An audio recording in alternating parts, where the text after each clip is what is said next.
She tagged everyone in the cruise post, even Aunt Martha from Minnesota, everyone except me. I stared at the screen, my hands shaking. Then Mom called, asking why I'd chosen work over family. Brenda had lied first, and she'd lied better. But what really shattered me? The tiny detail she forgot to blur.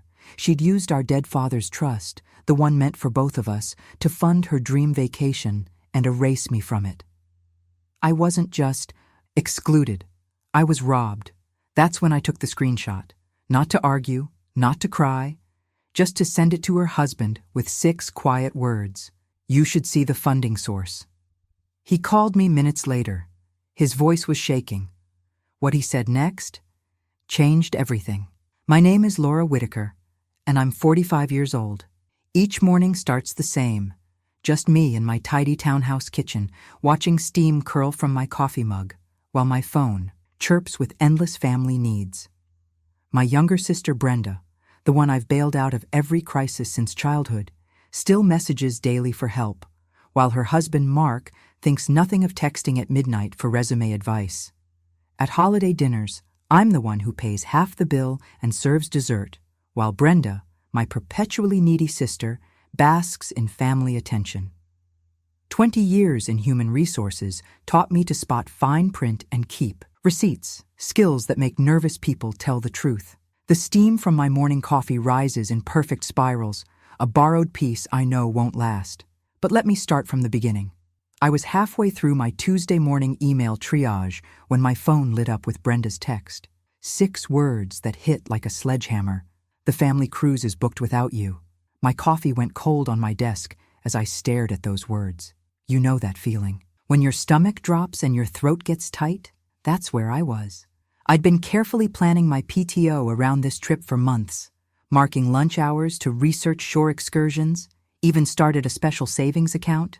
Now it was all evaporating like morning dew. Why wasn't I included? I typed back, trying to keep my hands steady. The 3 dots appeared, disappeared, then reappeared. Classic Brenda drama building. We wanted only immediate family. I had to read that twice. The office sounds around me, keyboard clicks, coffee maker whirring, casual chatter, all faded to a dull hum. Immediate family? I'm their daughter, their sister. But I knew what she meant. No ring, no +1, no invite. 20 years of showing up, and suddenly I wasn't immediate enough. Mom thought I was coming, I wrote back, working to keep my voice level even in text. Remember those HR skills I mentioned? They come in handy when you're trying not to let emotion take the wheel. The 3 dots appeared again, then vanished. No explanation, no apology, just digital silence that spoke volumes. My hands gripped the edge of my desk as that familiar script started playing in my head, the one I'd learned since childhood. Be useful, be quiet, be grateful. Don't make waves. How many times had I covered extra holiday expenses without complaint? Last Christmas alone, I'd quietly paid for half the catering when Brenda's budget mysteriously fell short. Now here I was, being erased like a pencil mark from their plans. The cursor blinked in the empty reply box, waiting for words I couldn't find. But there was another window calling my attention. Facebook, Brenda's favorite stage for family theater. You ever notice how some people treat social media like their personal PR firm? That's my sister. My finger hovered over the mouse. I knew opening Facebook would probably hurt worse than the text, but sometimes you have to look at the wound to know how deep it goes. With a deep breath that did nothing to steady my nerves, I clicked. The office sounds faded even further as my screen filled with exactly what I'd feared. There it was, posted just 20 minutes ago. Brenda's perfectly crafted cruise announcement, complete with stocks, photos of sun-drenched decks and tropical drinks. She'd tagged every family member, Mom, our cousins, even second cousins I hadn't seen in years. Everyone except me. I scrolled through the growing list of congratulatory comments, each one a tiny needle. What a wonderful family trip. Can't wait to see the photos. You're such a thoughtful organizer. My teeth clenched at that last one. If they only knew how many family events I'd actually organized while Brenda took the credit. A chat window popped up, My coworker Lisa asking if I wanted to grab lunch. My cursor still hovered over Brenda's post as I thought about all those times I'd rescued her from financial disasters, job crises, relationship drama. Each time she'd sworn she'd changed. Each time I'd believed her because that's what family does, right? The heat behind my eyes threatened to spill over, but I wouldn't cry. Not. Here in my ergonomic office chair, surrounded by cubicle walls covered in motivational posters about teamwork and persistence. The irony wasn't lost on me. I'd spent my career helping companies build fair workplace cultures, yet I couldn't manage fairness in my own family. I minimized Facebook, unable to stomach another round of comments. The empty text reply box still waited, cursor blinking like a challenge. What could I say? What would you say when someone decides your lifetime membership in the family has somehow expired? You know that moment when something hits you so hard you actually forget to breathe? That was me, staring at the tagged names under her post. Mom, our cousins Emma and Sarah, their kids, even Aunt Martha who hadn't left Minnesota in a decade. Everyone who shared our blood was there. Everyone except me. My phone buzzed. Mom's face lit up my screen, and I almost let it go to voicemail. But 20 years of being the responsible one doesn't fade easily, so I answered. Laura? Mom's voice carried that particular tone she used when she was trying to be diplomatic. Honey, are you really too busy to join us on the cruise? My free hand gripped the edge of my desk. What do you mean? Well, Brenda said you couldn't get the time off work. Something about a big project? The sound of cutlery clattering against plates filtered through the line. She was probably making lunch, going about her normal day while my world tilted sideways. You know, sweetheart, family should come first sometimes. There it was. Brenda had beaten me to the punch, spinning her exclusion into my alleged ambition. Classic move. She'd learned early that the first story usually sticks. The shame settled in my stomach like cold grease. Mom, that's not... I started, then stopped. What was I supposed to say? That your younger daughter is lying? That I'd been planning my vacation time around this trip for months? The words felt small and petty, even in my head. I'll talk to Brenda about it, I managed instead. Please do, dear. It won't be the same without you. More clattering in the background, the domestic sounds of a life continuing normally while mine cracked apart. I ended the call as gently as I could, my throat tight with all the words I couldn't say. Back on my screen, Brenda's post seemed to mock me. I studied her smile in the profile picture she'd chosen, wide, rehearsed, with that predatory edge I'd seen so many times before, the one that showed up right before she asked for money or favors. You know that urge to just disappear? To grab your keys, start driving, and keep going until your old life is just a speck in the rearview mirror? It washed over me like a wave. But this time, something different happened. Instead of letting it pull me under, I pushed back. I leaned closer to my screen, really looking at the post. Behind one of those perfectly positioned champagne flutes, partially obscured by the crystal stem, I caught something. A dim rectangle. Looked like an email on a laptop screen, barely blurred in the background of her perfect family announcement. My heart did a funny little skip. Years of HR work teaches you that people get sloppy when they're showing off. They leave things in frame they shouldn't. They forget about details that matter. Before Brenda could edit or delete anything, I took screenshots of the entire post. Then I zoomed in on that email in the background, my breath caught somewhere between my ribs.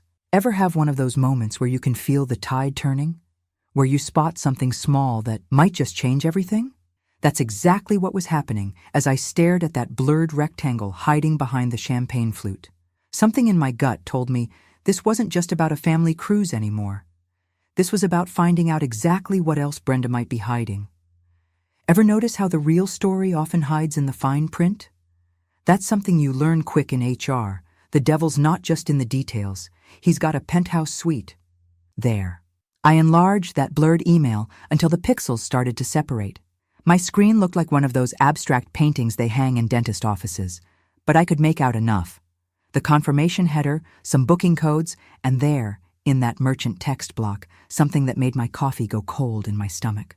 Payment processed via Robert Whitaker Estate Trust, Ref. EDEMRG 2023. Dad's trust, the one he'd set up before the cancer took him, meant for both his daughters. My fingers felt numb as I pulled open my bottom drawer, reaching for the blue folder where I kept the trust documentation. Call it HR habits, or just being the responsible sister. But I never threw away important papers. The summary page was right where I'd left it, clean and crisp with Dad's careful signature at the bottom. My eyes found the clause I remembered, established for the education and emergency needs of both daughters, Laura and Brenda Whitaker, to be accessed jointly and with equal benefit. You know that moment when betrayal hits you so hard it actually feels cold? Like someone just dumped ice water down your spine? That's what happened as I sat there, connecting the dots. Brenda hadn't just excluded me from the cruise. She'd used our shared trust money to do it. My HR training kicked in, the part of me that had handled a decade of workplace investigations. I grabbed my legal pad, yellow, college-ruled, my go-to for documentation. At the top, I wrote the date and time, then started listing facts. Not feelings, just facts. My hand was steady as I wrote. Funny how focusing on procedure can calm you down, even when your world's tilting sideways. I noted the vendor codes, the merchant category, every detail that proved this wasn't just a misunderstanding. Remember, those old magic eye pictures where you had to unfocus your eyes to see the real image? This felt like that. The more I documented, the clearer the pattern became. Brenda hadn't just splurged on a family cruise, she'd dipped into our shared safety net to play the generous host. My phone buzzed. A group text from Brenda lit up my screen. Don't forget to pack your favorite sun hats. Can't wait to see everyone at boarding. Tagged, Mom. Cousins, aunts, everyone but me. Again. I set my phone face down and looked at my notes. Clean, clinical, ready for what came next. Because there's this thing about evidence. It doesn't care about feelings. It doesn't care about family dynamics or who Mom always believed first. Evidence just sits there, waiting to be used. I opened my email and started typing a draft to Brenda. Simple, direct, with that professional tone I'd perfected over years of handling workplace conflicts. No accusations, just a question about the trust account reference I'd noticed, followed by a gentle reminder about joint access requirements. The cursor blinked at me while I refined each word. In HR, we have this saying, never start a conversation you can't prove. Well, I had my proof. It was right there in pixels and paper, in merchant codes and trust clauses. My phone buzzed again. More cruise planning, messages rolling in. Sunscreen recommendations now. Excursion signups. Each notification felt like another small slap, but I kept typing my email. Because sometimes the best response to a betrayal isn't an explosion. Sometimes it's just a quiet question, backed by undeniable facts. I double-checked my screenshots, made sure they were safely backed up, then reached for my now cold coffee. The mug felt heavy in my hand, Dad's old NASA one, the one he always used while doing his crosswords. Truth is simple, he used to say. It's lies that need all the extra words. I waited until dusk to make the call. The office had emptied hours ago, leaving me alone with the gentle hum of my desk lamp and a decision I'd been turning over since morning. Some confrontations deserve daylight, but others, well, they belong to the shadows where truth often hides. My fingers hovered over Brenda's contact. Photo. One of those perfect Christmas shots where her smile looked magazine-ready. I pressed dial before I could talk myself out of it. 1 ring, 2, 3. What? Brenda's voice carried that familiar edge, the one that said I was interrupting something more important. Hey, I kept my tone light, practiced from years of diffusing HR situations. Quick question about the cruise booking. Which card did you use? A pause stretched between us, thin as spider silk. Then came her laugh, sharp and hollow, like doors slamming in an empty house. Really, Laura? That's what you're calling about? The booking confirmation showed up in your Facebook post. I traced the edge of my desk calendar, anchoring myself. Behind the champagne glass, the trust account number was visible. Prove it. The words shot back instantly, wrapped in something between triumph and dare. Brenda, that's Dad's. Click. The call ended, leaving me with dead air and a feeling like ice spreading through my chest. You ever notice how silence has texture after someone hangs up on you? Like static you can almost touch? I moved from my home office to the living room couch, not bothering to turn on more than the small lamp by the window. Outside, cars whispered past, their headlights drawing slow lines across my half-closed blinds. Each one counted down another minute of evening, another moment I should have been spending on cruise preparations, if things had been different. The familiar weight settled in. That role I'd played since we were kids. Peacemaker, problem solver. The one who covered checks when Brenda's bounced, who stayed late to clean up holiday messes while everyone else headed home with leftover pie. Maybe this was just another bill to foot, another slight to smooth over. It's just a vacation, I whispered to my darkening living room. The words felt hollow, like trying to convince yourself a small lie won't lead to bigger ones, because that's the thing about theft. Once you let it slide, it grows, takes root, multiplies until there's nothing left to take. Fatigue crept into my elbows, that bone-deep kind that comes from holding yourself together too long. I let the room go dark, sat there with just the streetlights painting, shadows on my wall. The trust letter was still in my lap, Dad's careful handwriting visible even in the dim light. To my daughters. Not daughter, daughters. Plural. I pressed the phone against my chest, the screenshot still open on the screen, like holding on to evidence of a crime nobody else wanted to see. Dad would have seen it, though, would have recognized the betrayal for what it was. Sleep. I should try to sleep. Let tomorrow bring whatever clarity night promises, but rarely delivers. But another thought surfaced, quiet yet persistent.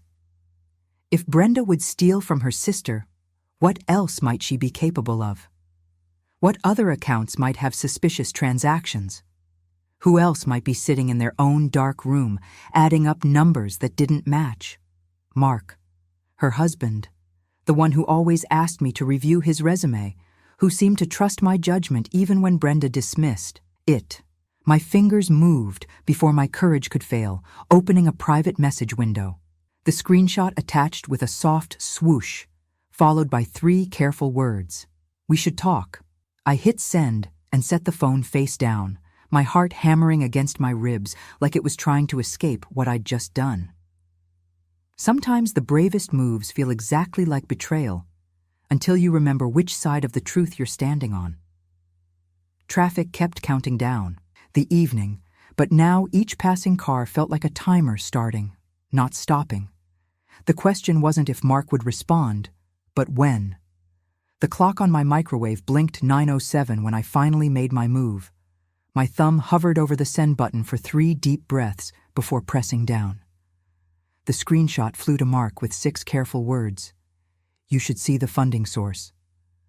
I set the phone face down on my coffee table, trying to convince myself this wasn't betrayal, just truth, finding its level, like water always does. You know that feeling when you've lit a fuse but can't tell how long it is? That's what the next few minutes felt like. My kitchen hummed with nighttime quiet, just the refrigerator's steady drone keeping me company.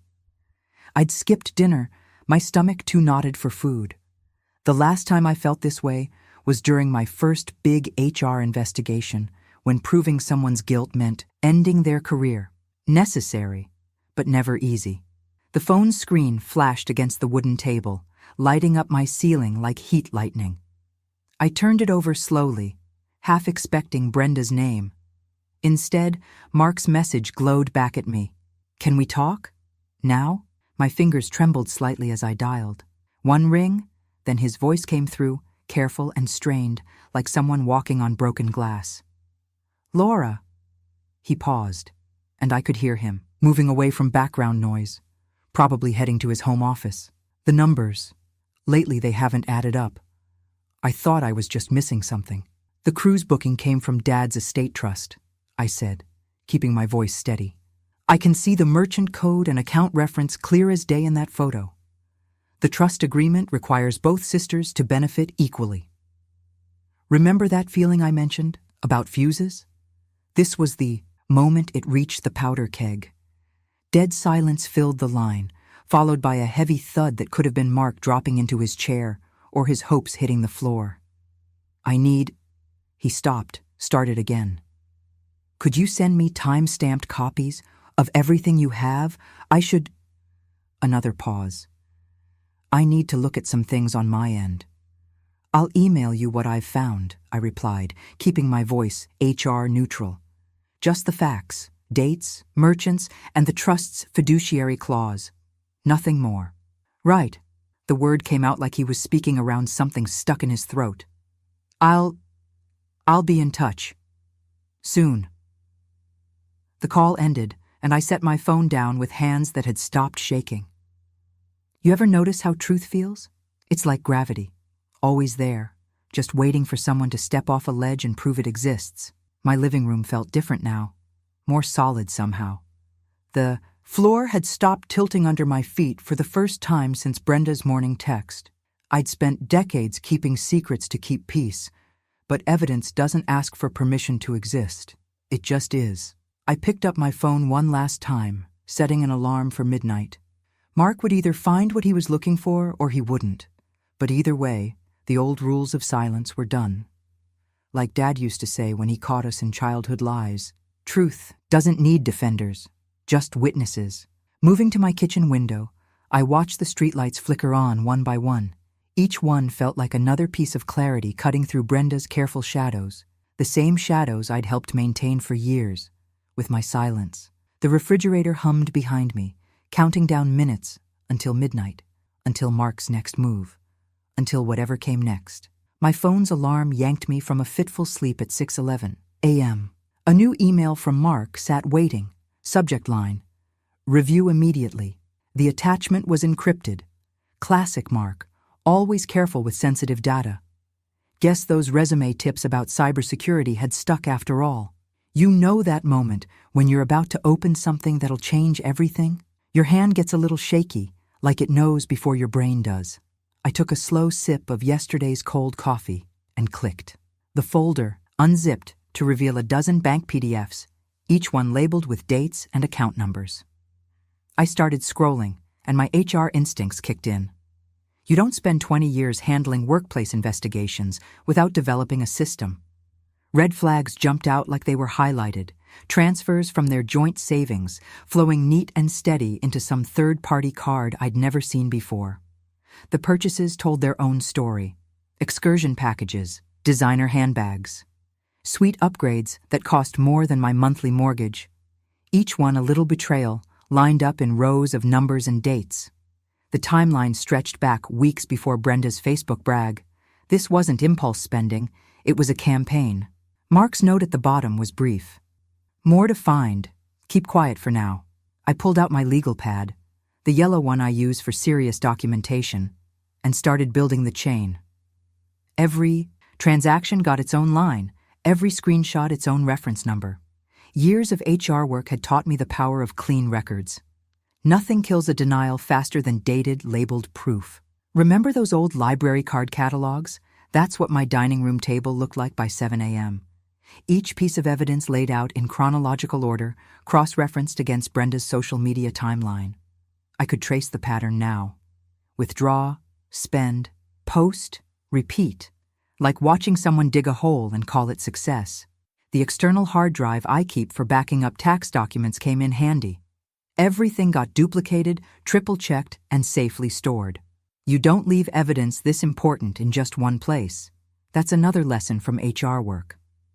I opened a fresh document and typed two simple headings: trust misuse and joint savings diversion. Under each, I listed screenshots, dates, and amounts. No editorializing, no emotional language, just facts in clean, clear rows. The kind of summary that makes lawyers nod and accountants smile. My coffee had gone cold again by the time I finished the one-page overview. The morning sun was streaming through my kitchen window, casting long shadows across all those careful notes. I picked up my phone and sent Mark one sentence. "We need a safe, public forum to surface this once." His reply came fast, a calendar invite.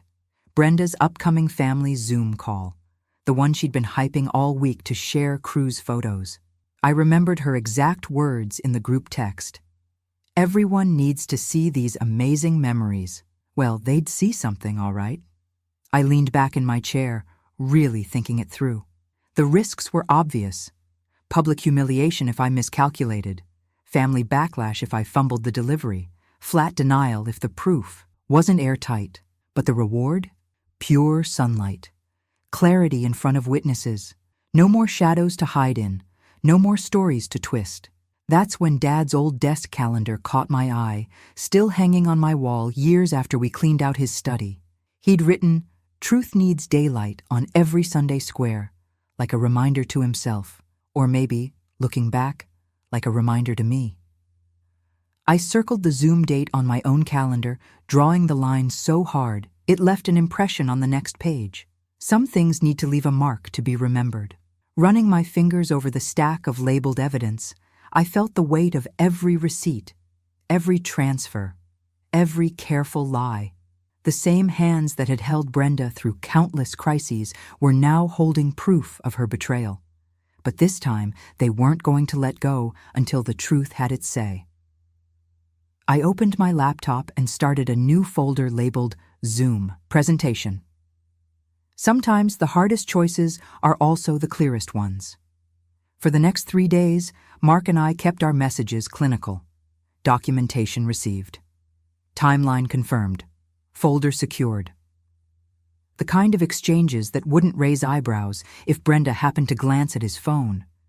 I'd learned in HR that the best preparations happen in plain sight. You know how stage actors run their scenes until the words feel worn smooth? That's what I did with my sequence.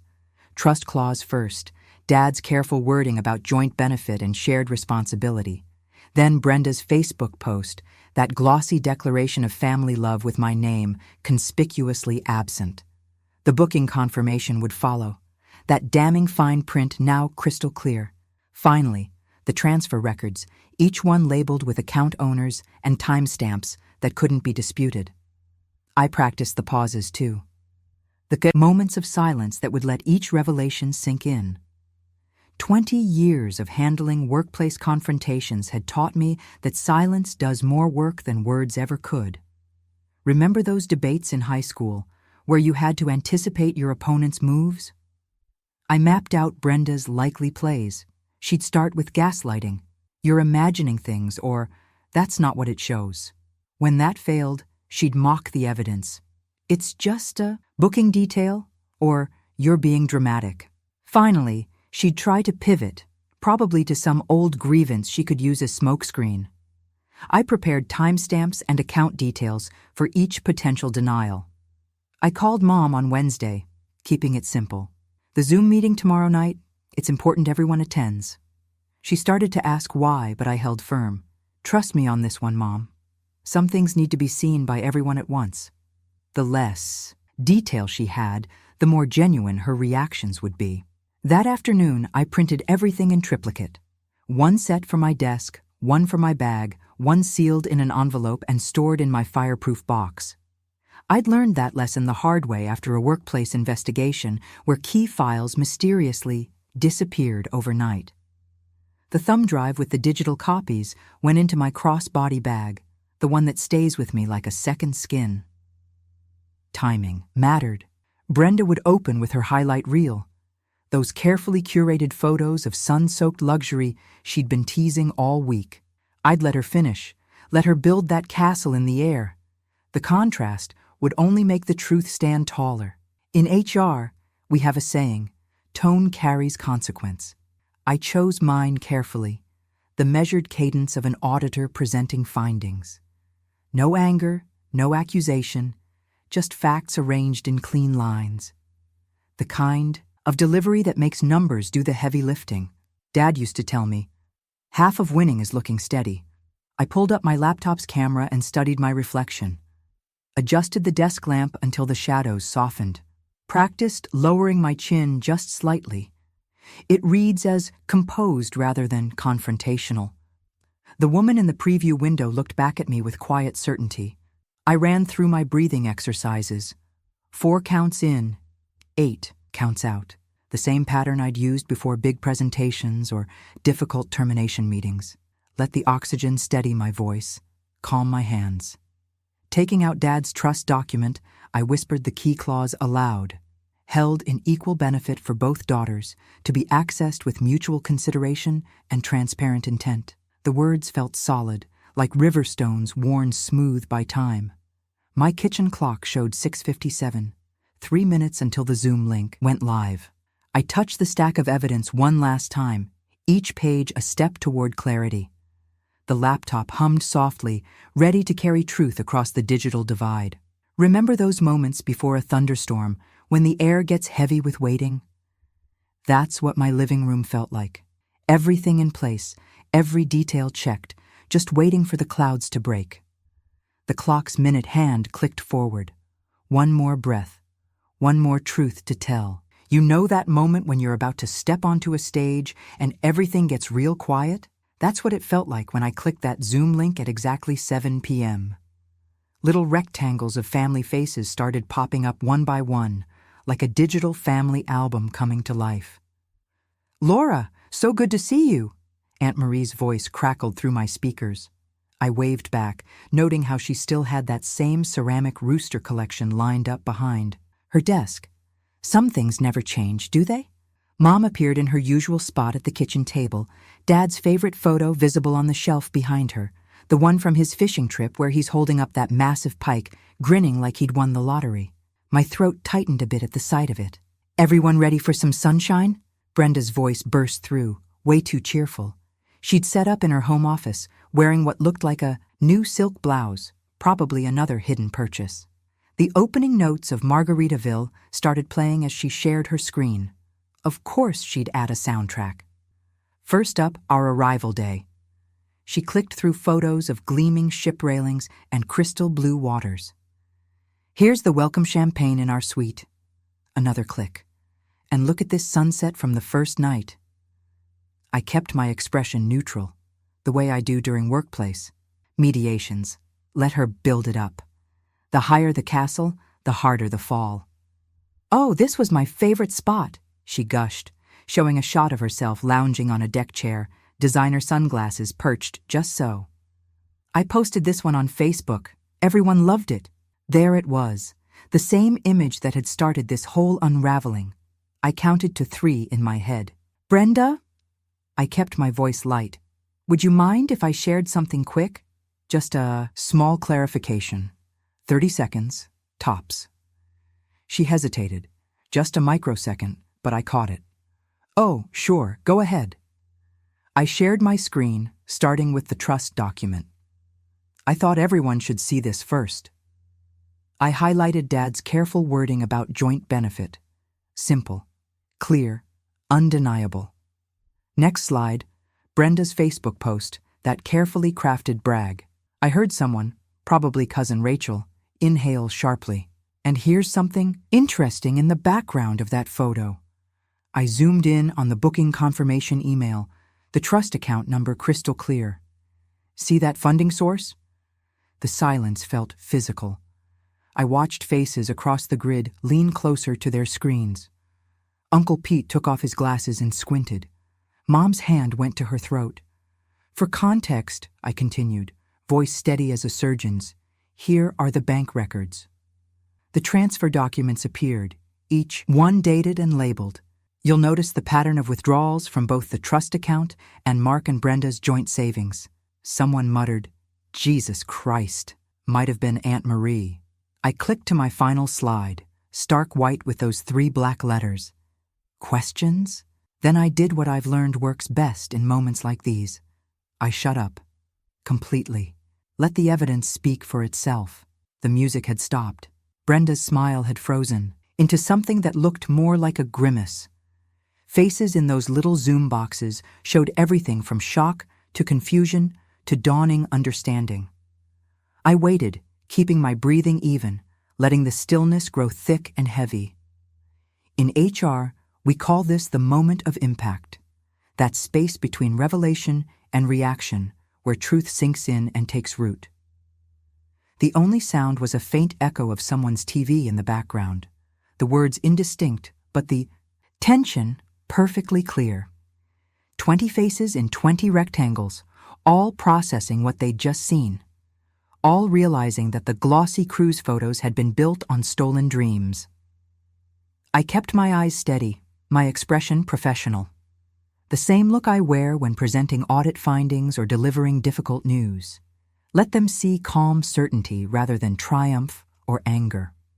The seconds stretched out like taffy, each one carrying the weight of years of deception. Everyone was waiting for denials, for explanations, for something to make sense of what they'd just seen. And in that suspended moment, with Dad's photo watching over Mom's shoulder and the trust document still glowing on everyone's screens, I waited too. Sometimes, justice arrives in the silence after truth is spoken. 5, 4, 3, 2, well, Brenda's voice crackled through, still holding that pageant queen's smile. I think there's been some confusion about— No confusion, Brenda. Mark's voice cut in, calm and cold. He'd unmuted from his home office, the one with all those motivational posters about integrity. I've confirmed every transaction Laura found, and I've added quite a few more. I kept my hands folded in my lap, the way Dad taught me during tough conversations. Stay still, he'd say. Let them fill the silence. Honey, what are you talking about? Brenda's pitch went up an octave. This is just a fun family vacation slideshow. We can discuss any little money concerns later. The accounts are frozen. Mark's words landed like stones in still water. All of them. Joint savings, checking, credit cards. Everything's locked down until we sort out exactly how much you've diverted. Remember how I mentioned that HR training teaches you to read faces? Well, watching Brenda's expression shift was like seeing a time-lapse of a building collapse. First, the foundation cracked, that slight widening of the eyes. Then the walls started buckling, her smile twitching at the corners. Finally, the whole structure gave way. You can't do that. She leaned into her camera, voice rising. Those are our accounts, our money. Were our accounts, Mark corrected. And it wasn't just our money you took, was it? I clicked forward one slide. This email might help clarify things. The screen showed Brenda's authorization for a shore excursion package, charged to an account that definitely wasn't the trust. Looks like the parasailing adventure came from your joint savings, Brenda, along with the spa package and the premium drink package. Mom's hand flew to her mouth. Uncle Pete muttered something that definitely wasn't "bless your heart." These are all just misunderstandings. Brenda's voice had that shrill edge I remembered from childhood confrontations. Everything was meant to be a surprise, a gift for the family. Which surprise matches this transfer? I highlighted a line item from 3 weeks before the cruise. The one where you moved funds marked for property taxes into your personal account?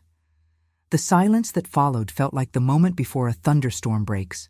I watched faces across the grid pull back, slightly, the way people do when they're witnessing something they weren't meant to see. You're trying to make me look bad. Brenda's volume kept climbing. This was supposed to be about sharing happy memories, but you're just jealous because you weren't invited. The trust will be handling restitution, I cut in, keeping my tone even, just like delivering a workplace violation notice. Our father's estate council has been briefed on the fiduciary misuse. They'll be reaching out to set up a formal review. Council? Brenda's face went pale. You involved lawyers? Dad's lawyers, I corrected. The ones who wrote the trust you borrowed from. I watched her eyes dart back and forth, probably counting allies and finding none. The family grid had gone quiet, the kind of quiet that speaks volumes. That's when I noticed Mark shift in his frame. He reached for something at his left hand, and I recognized the subtle twist of metal on skin. His wedding ring caught the light as he set it down next to a checkbook I recognized, the one they used for household expenses. The soft click of metal on wood carried through his microphone. Brenda must have heard it too, because her head snapped toward his video feed. "Mark?" Her voice had lost its edge, replaced by something smaller. "What are you doing?" He didn't answer, just sat there, hand resting next to that silent ring, staring straight ahead with the kind of stillness that says everything's already been decided. I kept my expression neutral, the way you do when you're witnessing a private moment you never wanted to see. Years of managing workplace conflicts had taught me when to push and when to step back. This was definitely a step-back moment. Morning hit different the day after that Zoom call. You know that feeling when you've finally spoken a truth that's been sitting in your throat for years? Like that first deep breath after a long swim underwater. I started early, before the sun really got going. My dining room table became command central, laptop open, papers spread out like I was prepping for the world's most detailed audit. Which, in a way, I guess I was. Ever notice how different documents feel in the morning light? The trust paperwork Dad left behind had this warm, cream-colored tone that reminded me of his old office. I could almost smell his aftershave as I sorted through the pages, marking relevant sections with those little sticky tabs I keep in my desk drawer. Professional habit. Make it easy for others to follow your logic. The trustee would need everything laid out clean and clear. No emotion, just facts. I started with the trust language itself, highlighting the part about joint benefit and proper authorization. Next came the payment records, each one time-stamped and annotated. Then the screenshots, organized chronologically with merchant codes and account details clearly visible. My coffee went cold twice while I worked. Didn't even notice until I took a sip and grimaced. But you know what? That's the kind of focus you need when you're building something bulletproof. For someone who claims I'm making things up, I muttered to my screen as Brenda's text kept lighting up my phone, "You sure left a detailed paper trail." I ignored the messages. Let them stack up like old newspapers. Yesterday's headlines already fading. The facts I was assembling, those weren't going anywhere. Around 10, I finished my notarized statement. 3 pages of pure observation, written in the kind of language that would make my HR colleagues proud. No accusations, no interpretations. Just what I saw when I saw it, and how I verified each piece. Clarity and fairness, I typed in the cover note to Mom and Mark. Just 3 words, but they felt right, solid, like something Dad would have said. The trustee's office confirmed receipt within the hour. Their response was exactly what you'd expect from legal types: professional, measured, and carrying the kind of authority that doesn't need to raise its voice. Formal review initiated. Immediate repayment requested per Trust Clause 7.3. I was washing my breakfast cup when Mark called. His voice had that hollow sound you get in empty rooms. "I'm staying at the Residence Inn," he said. "Just needed some space to think." "That makes sense." I kept my tone neutral, matching his energy. "The trustee received everything this morning." "Good." A pause, then. "The bank statements showed more than just the cruise stuff. There's been a pattern." I dried my hands, letting him fill the silence. Sometimes the kindest thing you can do is not finish someone else's sentences. "I should have seen it sooner," he added. "The numbers are what they are now," I said, sticking to what we could prove. "The trustee will handle the trust portion." "Yeah." His exhale carried months of tension. "Thanks for, showing me the screenshot." After we hung up, I stepped out onto my front porch. The morning had that crisp, clean feel you get after a storm passes through. A couple of sparrows were squabbling over my bird feeder, the kind Dad used to keep filled year-round. I sat in my porch chair, letting the quiet settle around me like an old friend. The kind who doesn't need to fill every moment with talk. The kind who splits the check without being asked. My phone buzzed again. Probably another text, from Brenda. I left it in my pocket. Some conversations are better had through lawyers, especially when trust funds are involved. Instead, I watched those sparrows sort out their breakfast dispute. One of them finally settled for the seeds that had scattered on the deck below. Smart bird. Sometimes the best path forward is the simplest one right in front of you. You know that feeling when your inbox pings and your stomach does a little flip? That's how it started. Just another Tuesday morning, exactly 17 days after the Zoom call that changed everything. But this time, the email brought something different. The trustee's message was short, crisp, like a clean sheet snapping in the wind. Repayment plan approved and initiated. Incident formally recorded. 7 words that closed a chapter I hadn't chosen to write. Have you ever noticed how silence has its own weight? I sat there for a minute, just letting those words settle. My office window was doing that thing where morning sun turns the blinds into stripes across my desk, and somewhere down the hall, the copy machine was humming its usual tune. I couldn't help myself. I checked Brenda's social media one last time. The cruise photos had vanished like they'd never existed. Her whole feed had gone dark, except for one of those fancy quote images. Something about envy in swirling gold letters against a black background. You know the type. The kind of post people share when they're trying to rewrite history without actually saying sorry. The old me would have jumped in, tried to smooth things over. Would have found some diplomatic comment to bridge the gap. But sometimes bridges need to stay burned, not out of spite, but because some crossings shouldn't be rebuilt. Instead, I opened a new tab and typed, Coastal Cruises. Nothing fancy, mind you. No luxury suites or premium packages, just a simple 3-night trip along familiar shores, the kind where you can smell salt air and watch seabirds dive for their breakfast. My debit card was right there in my wallet.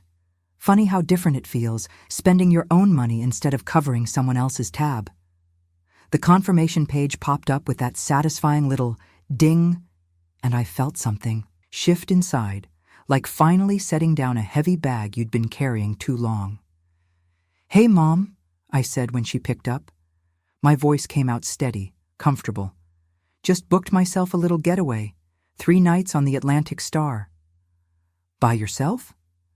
She sounded worried but not disapproving. That's progress, isn't it? "Just me, some paperbacks, and the ocean." I smiled, knowing she could hear it. Sometimes that's all the company you need. After we hung up, I pulled out Dad's trust letter from its manila envelope. The paper still had that slight crinkle, like old maps have.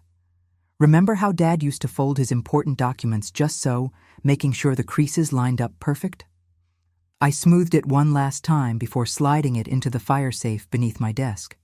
You ever pack for a trip and realize how little you actually need? 1 small suitcase sat by my front door, 3 sundresses, my most comfortable sandals, and a stack of those mystery paperbacks I'd been saving for someday. No fancy outfits, no emergency funds for other people's crises. Just enough for me, and for once, that felt exactly right. I pulled up the weather app. Clear skies predicted for the whole trip. Steady seas, uncomplicated horizons. The kind of forecast that matches what you're feeling inside. Standing there in my quiet living room, lamp throwing soft, light across the hardwood floors, I felt something unfamiliar.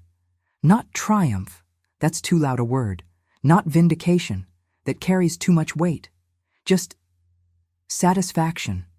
Clean and simple, like fresh sheets on a well-made bed. I clicked off the lamp, letting my eyes adjust to the dark. Through the window, stars were doing their nightly dance, steady and sure, each one keeping to its own path. Some lessons, it turns out, are written in the sky, long before we're ready to read them. Taking a deep breath, I caught the faintest whiff of salt air, or maybe that was just my imagination getting ready for the journey ahead. Either way, it smelled like freedom. The quiet kind. The kind you earn by finally understanding that some taxes, the emotional ones, aren't yours to pay anymore. You know that moment when dawn's barely awake? When everything's painted in watercolors and the world hasn't quite decided if it's today or still yesterday. That's when I stepped onto the deck of the Atlantic Star, both hands wrapped around a cup of coffee that was doing its best to ward off the morning chill. Have you ever noticed how different the air feels when you're on your own time, not rushing to fix someone else's crisis or stretching your credit card to cover another person's dreams? Let me tell you, it hits different. Clean, sharp. Like the first breath after a long swim underwater. The deck was quiet, just me and a few early risers nodding those peaceful good mornings you share with strangers who understand the gift of silence. Above us, seagulls carved lazy figure eights against a sky that couldn't decide between pink and gold. Their wings caught the light just so, like nature's own semaphore, spelling out messages I wasn't quite ready to decode.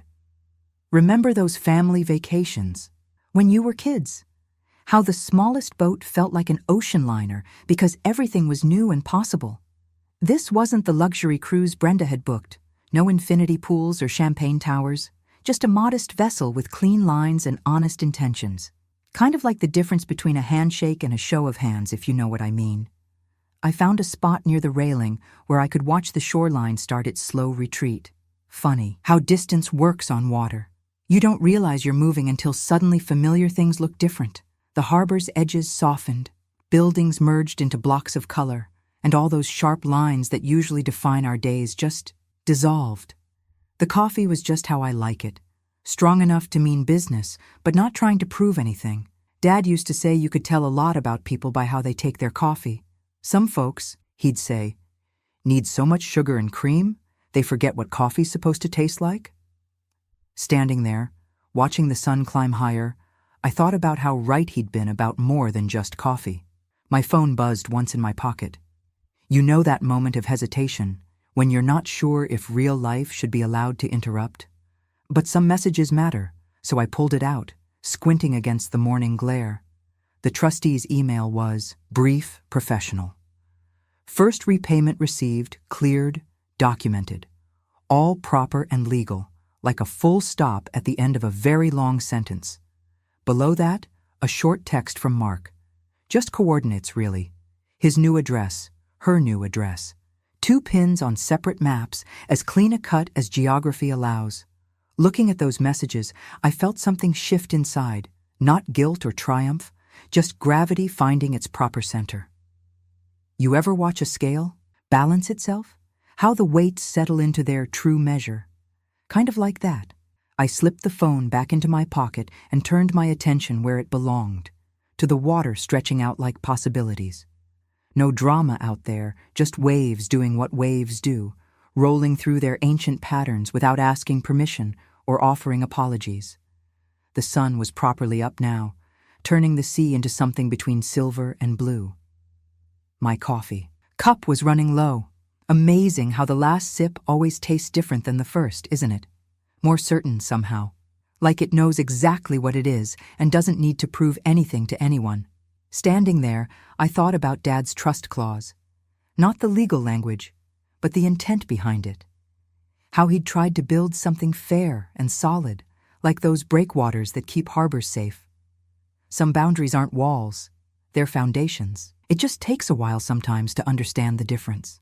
The morning breeze picked up, carrying that perfect mix of salt and possibility that only exists at sea. I lifted my cup for that last sip, letting the familiar warmth settle into place. No champagne towers needed, no audience required, just coffee on my own deck, bought with honest money and clean conscience.